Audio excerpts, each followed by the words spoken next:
Is Panasonic set to announce the S1H II?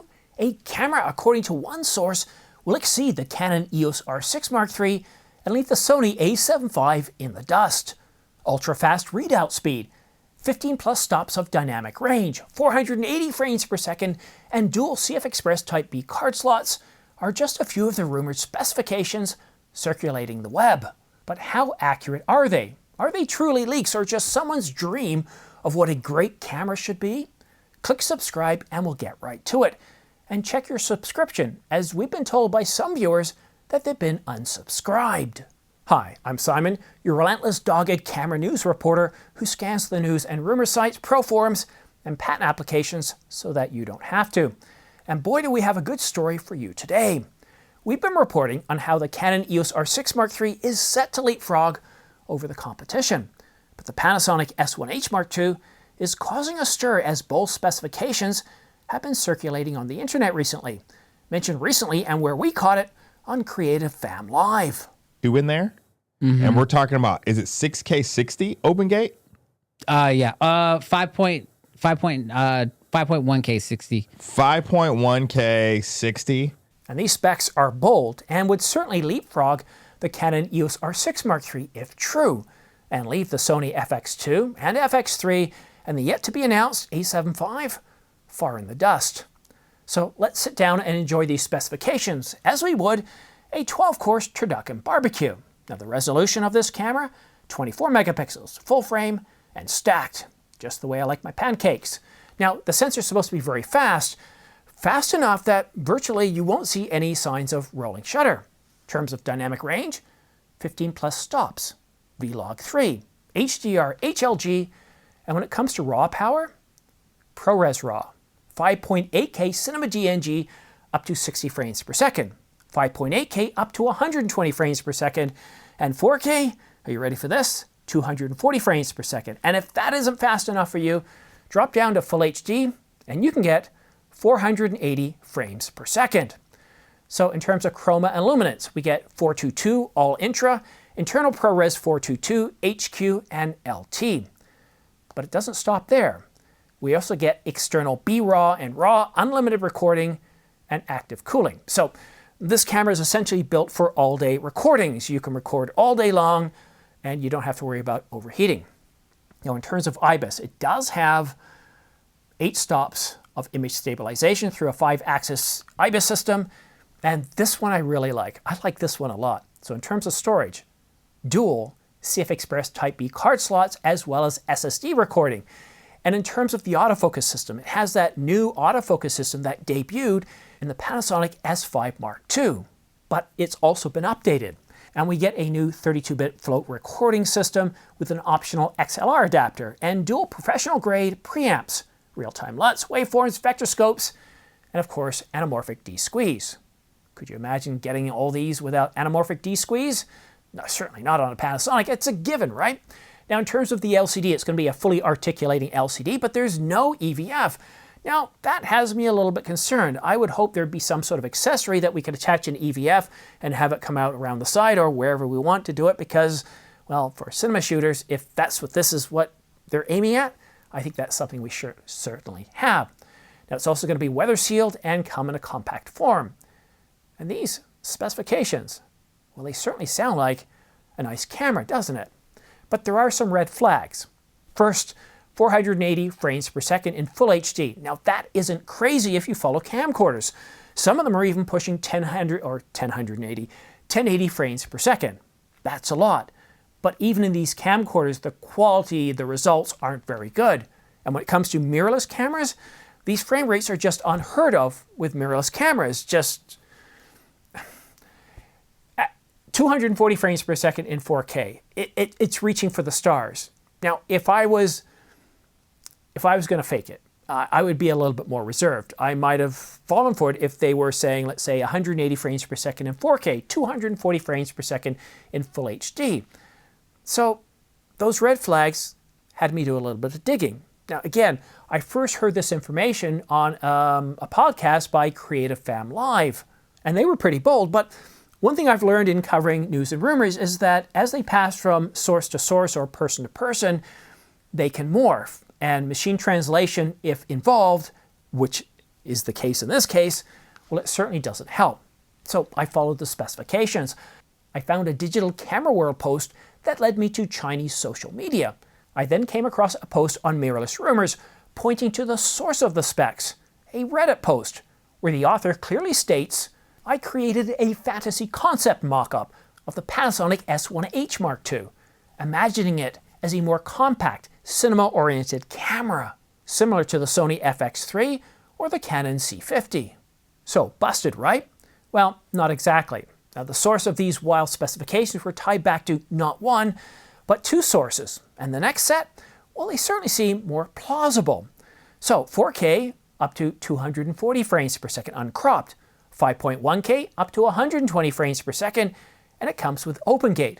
ProRes RAW, yep, it's got that. Vlog 2, yep, that as well. And in terms of dynamic range, not 15 plus stops of dynamic range, but 16 plus stops of dynamic range. And we get the ARRI codec, 39 LUTs, ProRes 4444 XQ 4444, 422 X 422. Oh, I'm having trouble remembering. 422 HQ, 422, 422 LT, proxy, and 32-bit float audio. And we get Panasonic's brand new Phase Detect autofocus system with much needed improvements in reliability and subject tracking.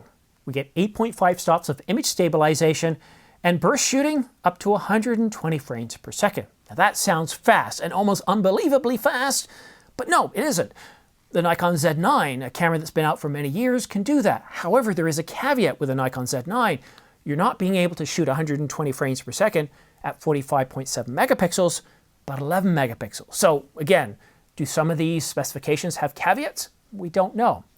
So in terms of storage, it doesn't mention SSD recording, but we do get dual CF Express Type B card slots. Now it does have a new active cooling system, and that's good. Now, in terms of what does it mean? Does it mean it can record all day long? No, but at this point, well, the sun is shining on Canon to release their new king, the R6 Mark III to leapfrog Nikon with their Z6 Mark III and giving the Sony a7 IV, well, stage fright as it sits ready to be announced. Do you have any information on the Panasonic S1H Mark II? Anything you've overheard that our viewers would love to hear? Well, if you have, please reach out to me at simondayates@gmail.com, and I promise to keep your identity secret.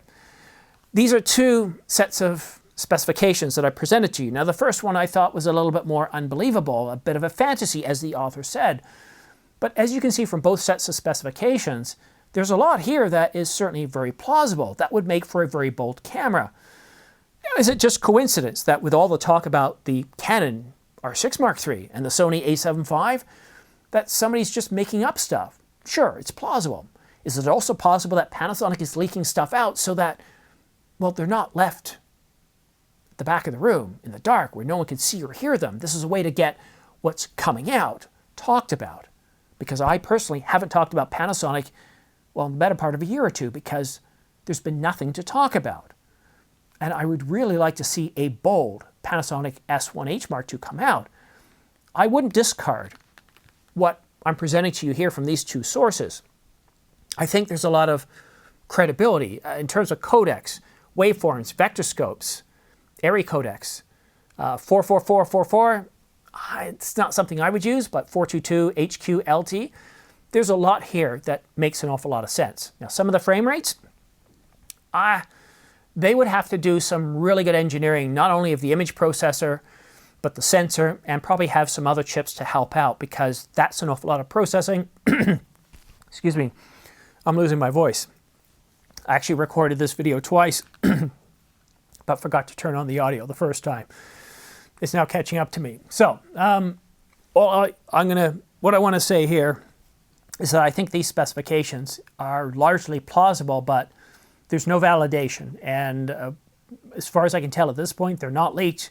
They're just, well, wish lists. So what would you like to see in the Panasonic S1H Mark II? And how close do you think these are to actually what we'll see? The only question is, when will we see it? The Panasonic S1H Mark II, was it announced in 2018 and then showed up in 2019? It was so long ago now.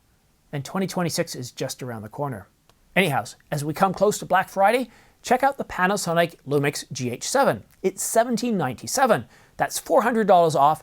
And the G9 Mark II, $1597. Also $400 off. And the S5 Mark II at $500 off. And please consider using my affiliate links and my smart pre-order links to take advantage of these deals and of course pre-order the Canon EOS R6 Mark III once it becomes available. If you're considering buying in the United States, then please consider using my affiliate links and smart pre-order links for B&H in Adorama, and Wex Photo and Video in the United Kingdom, and Photoca in Europe. Thank you so much for your help. Without your help, well, this channel wouldn't be here. You're literally helping keep the lights on. For each purchase, we get a small commission back, which helps keep the lights on and avoid those minute-long Squarespace and VPN sponsorships. I just don't like them. I feel that the sponsorships had nothing to do with the content and sometimes just feel like a vehicle for, well, the sponsorships. Some of my favorite channels have been going to 1, 2, 3, and even 5-minute-long sponsorships. I'm not against sponsorships, but as long as you're using my smart pre-order links and my affiliate links, I don't need to do it. Now, if a sponsor comes by someday and says, look, we just want to put a product placement in your set. Okay, if it's related to my audience, sure. Or what about put something in the lower 1/3 where I've got some information now? Sure, if it's of interest to my audience. And at this point, it isn't. So anyhow, thank you so much for supporting this channel. It's very much appreciated. Have yourself a great day, a great week, and don't forget to join us Wednesday at midnight, which is November the 6th, for our coverage of the Canon EOS R6 Mark III with my expert guest panel. That's it for now. Thank you so much for tuning in. Have yourself a great day and a great week, and we'll see you again soon. Most likely, very soon.